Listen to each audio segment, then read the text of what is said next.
अभी हम लोग पूर्वी चंपारण जिले के कुंडवा चैनपुर रेलवे स्टेशन के पास मौजूद हैं। यह रक्सौल दरभंगा रेल खंड के सबसे पुराने स्टेशनों में से एक स्टेशन है और हम यहाँ पे बहुत सारी चीज़ों की अभाव यात्रियों के लिए है, उसको दिखाने के लिए आए हैं। यहाँ पे तस्वीरों में आप देख पा रहे होंगे कि यहाँ पे किसी प्रकार का कोई यात्री शेड लोगों के लिए नहीं बना हुआ है। और यात्री शेड की तो बात छोड़ दी, यहाँ पे जो सामने आपको भवन दिखाई दे रहा होगा, यहाँ का रेल भवन है और इसका भी किसी प्रकार का कोई शेड नहीं बना हुआ है। अब बताइए इससे शर्मनाक बात क्या हो सकती है।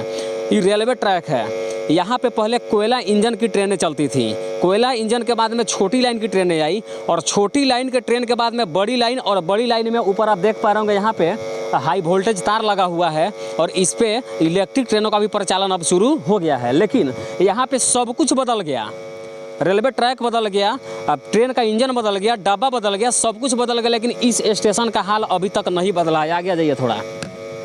यहाँ पे ये अंग्रेज़ों द्वारा बनाया हुआ रेलवे स्टेशन ही आज तक चल रहा है, इसको नया तरीके से नहीं बनाया गया। यहाँ पे शौचालय है, बना हुआ है शौचालय, लेकिन इसमें किसी प्रकार की नियमित सफाई और इसमें पानी की व्यवस्था नहीं है, जिससे यहाँ पे आने वाले महिला यात्रियों को काफ़ी परेशानियों का सामना करना पड़ता होगा। और यहाँ पे शौचालय सुचारू रूप से चालू नहीं है, जिसके कारण यहाँ के यात्रियों को खुले में शौच के लिए भी जाना पड़ता होगा। अब हम बताते चले कि ये जो क्षेत्र है शिवहर संसदीय क्षेत्र में आता है और यहाँ की सांसद श्रीमती रामा देवी पिछले 3 चुनावों से यानी 15 वर्षों से यहाँ की सांसद लगातार बनती रही है और लोग उन्हें जाति और पार्टी के नाम पे लगातार वोट देकर के यहाँ से सांसद बनाते जा रहे हैं। यह वही रामा देवी है जो स्वर्गीय ब्रज बिहारी प्रसाद की धर्म पत्नी है और शायद ब्रज बिहारी प्रसाद का नाम पूरे बिहार का लोग जानते हैं। इसलिए जानते हैं कि ब्रज बिहारी प्रसाद को गुदड़ी का लाल भी कहा जाता था और ये वैसे नेताओं में से एक थे जो अपने जान से ज़्यादा प्यारा बिहार वासियों से करते थे और बिहार के विकास के बारे में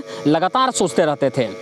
आप इस स्टेशन पर शायद साफ तौर पे देख पा रहे होंगे, यहाँ पे यात्री शेड नहीं बना हुआ, जिसके कारण यहाँ पे दूर दूर से लोग यहाँ पे आते हैं और इसलिए आते हैं कि इसी रूट से रक्सौल से पाटलिपुत्र यानी पटना राजधानी तक एक इंटरसिटी एक्सप्रेस चलती है और उसका रुकने का भी स्टेशन यहाँ है।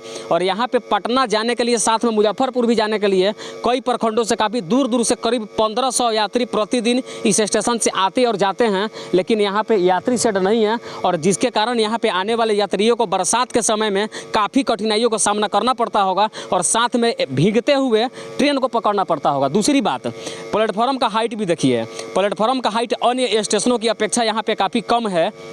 और यहाँ पे 2019 में, सितंबर महीने के 2019 में DRM साहब इस इंस्पेक्शन के लिए स्टेशन पे आए थे, तो यहाँ के जो स्टेशन अधीक्षक हैं उन्होंने उनसे शिकायत किया था कि यहाँ पे किसी प्रकार की कोई सुविधा यात्रियों के लिए नहीं है और उसके लिए एक आवेदन भी दिया गया था। तो उन्होंने यह दिलासा दिलवाया था कि कुछ ही दिनों में यहाँ पे समुचित व्यवस्था हम करवा देंगे। लेकिन 2019 से आज 2022 आ गया, लेकिन अभी तक वो सारी चीज़ें फाइलों में ही बंद है और यहाँ पे किसी प्रकार का कोई विकास का काम नहीं हुआ। और इंटरसिटी एक्सप्रेस के लिए लोग यहाँ पे आते हैं, लेकिन यहाँ पे स्टेशन की कोई व्यवस्था अच्छी नहीं है।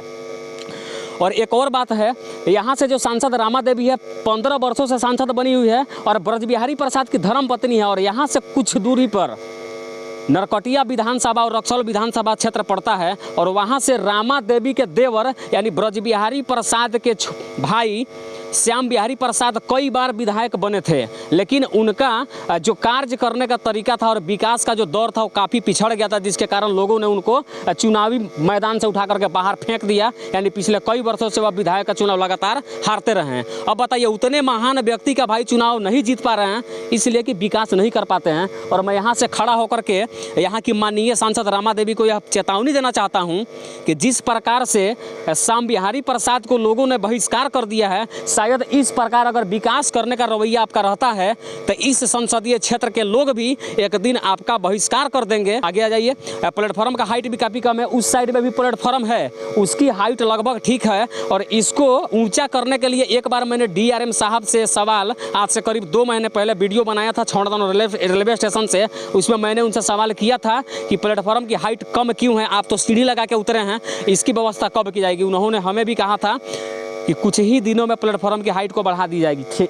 ये बात तो सही है कि प्लेटफॉर्म की हाइट बढ़ेगी, लेकिन इसमें जितने भी मार्बल्स लगे हुए हैं और जितने लाख रुपए की खर्च करके इस प्लेटफॉर्म को बनाया गया है, अब इसकी हाइट यदि बढ़ेगी तो ये खर्च बेकार जाएंगे कि नहीं जाएंगे। यहाँ के तमाम नेता और अधिकारी सरकारी खजाना का जो पैसा है उसको अपने बाप का माल समझ के अच्छे तरीके से लूट रहे हैं, लेकिन यहाँ पे ज़मीनी स्तर पर किसी प्रकार का कोई विकास नहीं हो पा रहा है। यहाँ पे लाइटिंग है, इसमें देखिए, इसमें किसी प्रकार का कोई पाइप नहीं गया ताकि यहाँ पे पानी का व्यवस्था हो, और सफाई की भी कोई व्यवस्था नहीं है, जिसके कारण काफ़ी लोगों को परेशानी का सामना करना पड़ता होगा। आगे की और अपडेट के लिए आप देखते रहिए पुजारी मीडिया नेटवर्क। तब तक के लिए भ्रष्टाचार के शिकार हुए कुंडवा चैनपुर स्टेशन से मैं संजीत कुशवाहा, जय हिंद।